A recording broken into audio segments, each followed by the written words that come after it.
भारत की बात करते हैं। भारत की बदनामी में दिन ब दिन इजाफा होता जा रहा है। यूरोप और अमेरिका में सिख रहनुमाओं के कत्ल के वाकयात और कोशिशों और पाकिस्तान समेत कई मुल्कों में दहशतगर्दी की कार्रवाइयों के बाद अब इसके पड़ोसी मुमालिक में इंडिया आउट कैंपेन जोर पकड़ने लगी है। पहले मालदीव में इस मुहिम का आगाज हुआ और गुज़िश्ता साल सदर मोहम्मद मोइज़ो इसी नारे पर इंतखाब लड़कर कामयाब हुए, जिसने मुल्क में भारत मुखालिफ जज्बात पर मोहर लगा दी। और अब बांग्लादेश में भी इंडिया आउट के नारे बुलंद होने लगे हैं और अवाम इंतखाबात में मुबैना भारतीय मुदाखलत पर शदीद गम गुस्से का इजहार करी और इंडियन प्रोडक्ट्स के बायकॉट का मुतालबा भी कर रही है। इस मुहिम की शुरुआत कैसी हुई और ये आगे चलकर इंडिया के लिए कितना खतरनाक साबित हो सकती है, इसी हवाले से बात करते हैं। हमारे साथ मौजूद हैं इंटरनेशनल अफेयर्स के एक्सपर्ट हैं और साबिक सफीर हैं डॉक्टर जमील खान साहब मौजूद हैं। डॉक्टर साहब बहुत शुक्रिया प्रोग्राम में ज्वाइन करने के लिए। डॉक्टर साहब, पहले मालदीव और अब बांग्लादेश, इंडिया आउट मुहिम, ये मामला आपको कहां तक जाता हुआ दिखाई दे रहा है? जी, न सिर्फ मामला इधर खत्म हो जाता है, ये तो सिलसिला शुरू हुआ है, ये एक मोमेंटम शुरू हुई है। लोगों के दिलों में तो खैर इंडिया कभी नहीं बसता था ना इन ममालिक में। इंडिया ने मुख्तलिफ हरबे करके उनके वहाँ के हुक्मरानों को राम करके अपने तरफ माइल करके,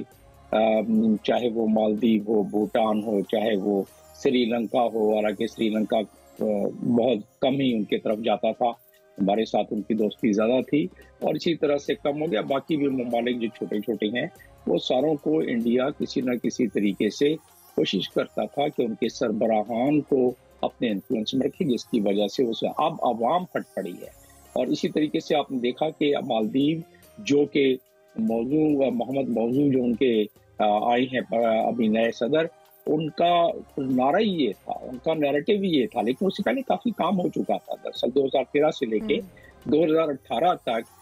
चाइनीज इन्फ्लुएंस आहिस्ता आहिस्ता सराहत करता जा रहा था मालदीव में। और जाहिर है जो अब उनके प्रेसिडेंट सेलेक्ट हुए हैं मौजूद साहब,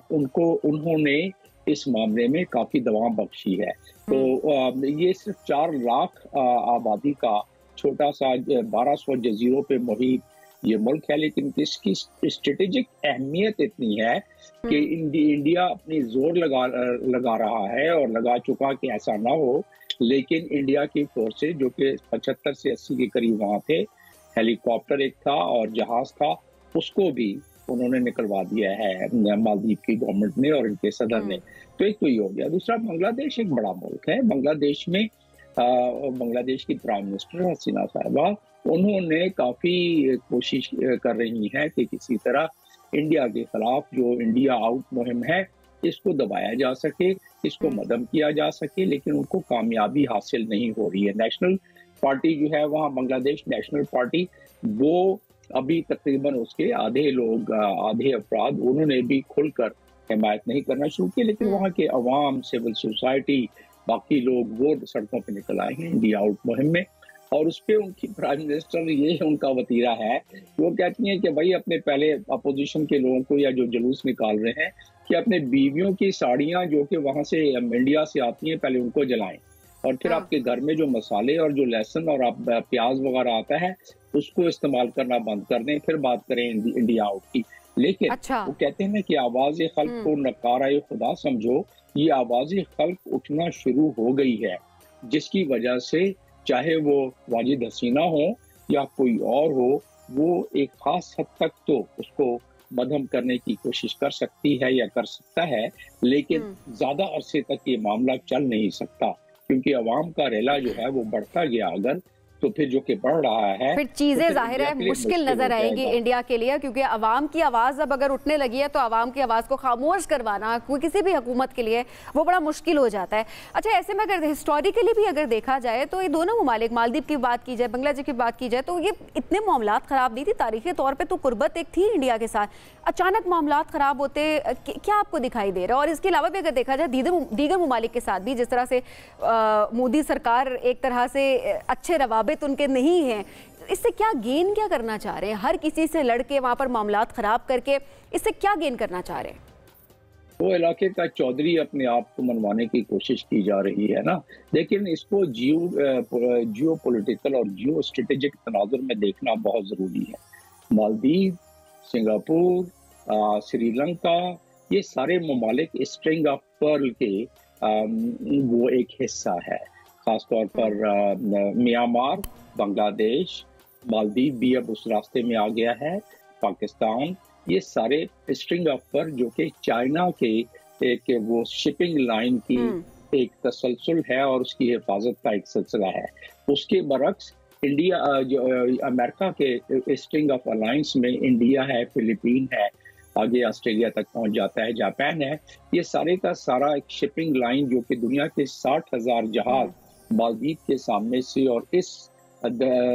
शिपिंग लाइन से गुजरते हैं, जो कि 2/3 ऑफ द दुनिया का तेल है, खासतौर पर चाइना की तरफ जा रहा है, वो इस राहदारी से गुजरता है, जिसकी वजह से दोनों साइड की इन्फ्लुएंस जियो स्ट्रेटेजिक लेवल पे चाइना और अमेरिका और उसके एलाइज कोशिश कर रहे हैं। और इसी के एक शाखसाना ये है कि जो क्वाड्स एक मुआहदा है जिसमें कि इंडिया है, ऑस्ट्रेलिया है, जापान है और फिलीपीन है, इसी तरीके से एक मिलिट्री मुआहदा है ओकस। ओकस भी एक मिलिट्री मुआहदा है जिसमें कि अमेरिका है, यूके है और साथ में ऑस्ट्रेलिया है, जिन्होंने न्यूक्लियर प्रोपेल्ड सबमरीन भी इलाके में उतार दी है। तो इससे आपको अहमियत का अंदाजा होगा कि मालदीव की क्या अहमियत है, बांग्लादेश की क्या अहमियत है, और इसी तरीके से जो खित्ते में बर्मा हो गया जिसको कि म्यांमार कहते हैं, वो और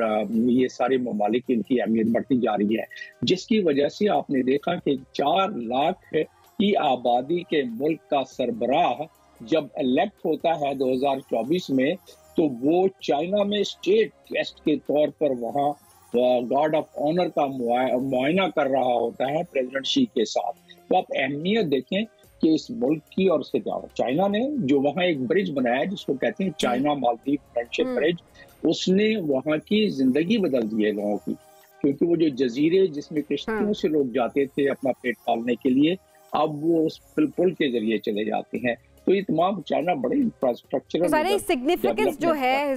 आपने जिस तरह जियोग्राफिकली इसको बहुत अच्छे तरीके से डिफाइन करने की आपने कोशिश की है, ऑब्वियसली इससे इंपॉर्टेंस का भी पता चल जाता है। अच्छा, ऐसे में जिस तरह आपने आवाज़ उठाने की बात की, इंडिया की अपने अंदर से भी आवाज़ें आ रही है कि किस तरह की वीक खारजा पॉलिसी उनकी है। इंडियन रियासत मगरबी बंगाल के रुकने पार्लियामान है जवाहिर सरकार साहब, उनकी मैं ज़रा एक स्टेटमेंट सामने रखना चाहूँगी। वो कहते हैं कि नेपाल इंडियन गुंडागर्दी से नफरत करता है, श्रीलंका जो है वो बॉसिज्म की वजह से इंडिया से उसको मसाइल हैं, मालदीव ने हमें लात मारकर बाहर निकाल दिया, भूटान चीन की तरफ झुक रहा है और अब बांग्लादेश में इंडिया आउट की तहरीक सरगर्म है। तो जाहिर है ये तो इंडिया के अंदर से भी क्वेश्चन उठ रहे हैं, वो तो खुद बात कर रहे हैं और कह रहे हैं कि ये तो वीक खारजा पॉलिसी एक तरह से सामने आ रही है।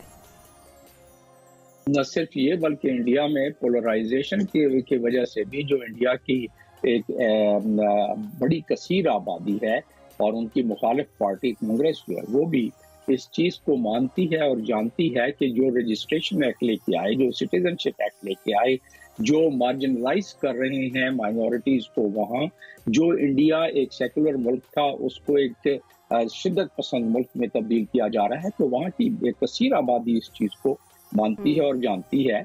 और जानना शुरू हो गई है। तो जो उसको बॉटम्स अप प्रेशर कहते हैं वो तो आएगा, और यही वजह है कि मोदी गवर्नमेंट, मोदी सरकार अब जो है थोड़ी सी हड़बड़ाहट में अपने इलेक्शन के मामले को उसमें कोई ना कोई ऐसी हरकत करना शुरू कर देगी और कर दिया है उसने, जिसकी वजह से वो चाहेंगे कि उनका एक जो पोलराइज्ड बैंक है, वोट बैंक, वो उनको पूरे का पूरा मिल जाए, बाकी भाड़ में जाएं। तो वो ये इस डगर पर चल वो पड़े हैं, लेकिन उनकी जो जियोपॉलिटिकल अहमियत है उसकी वजह से वो बहुत सारे मामलात से जो है जान छुड़ा बैठे हैं। लेकिन अच्छा, ये डॉक्टर साहब कथा कलामी की माजरत, लेकिन अगर ये मामला इसी तरह से चलता रहा और किसी तरह से इनकी स्ट्रॉन्ग खारजा पॉलिसी ना सामने आ सकी, मामला ठीक ना हुए, ताल्लुकात ममालिक के साथ ठीक ना रहे, तो ऐसे में खित्ते में क्या भारत की हैसियत रह जाएगी आइंदा आने वाले कुछ महीनों में, कुछ दिनों में? खित्ते में भारत को तो चौधरी के तौर पर खड़ा किया जा रहा है ना, तो इसलिए मोदी का भी इस मामले में वही जहन बन गया है कि बस अब इंडिया, क्योंकि अमेरिका और उसके एलाइज को चाइना कंटेनमेंट के हवाले से इंडिया की ज़रूरत है, इसीलिए इंडिया ने तकरीबन 6 मुआहदे अमेरिका से और उनके एलाइज से किए हुए हैं, जिसमें एक उनका डिफेंस एंड लॉजिस्टिक मुआहदा भी है और बहुत इंटेलिजेंस शेयरिंग मुआहदा है, उनके इजराइल से भी मुआहदे हैं। तो ये जियोपॉलिटिकल मामलात की वजह से तो उनके दिमाग में हवा भरती जा रही है, जिसकी वजह से चौधराहट बढ़ रही है जिसकी वजह से नेपाल के लोग नफरत करने लगे हैं। बांग्लादेश में इंडिया आउट की तहरीक, मालदीव में ऑलरेडी इंडिया आउट, तो इसी तरीके से भूटान चाइना की तरफ राग़िब, म्यांमार चाइना की तरफ राग़िब। बिल्कुल, ताल्लुकात इसी तरह से खराब होते दिखाई दे रहे हैं, क्योंकि अगर बॉसिज्म कम ना किया गया और मुदाखलत कम ना की गई तो जाहिर है इसका खमियाजा भारत को खुद भुगतना पड़ेगा। डॉक्टर साहब बहुत शुक्रिया।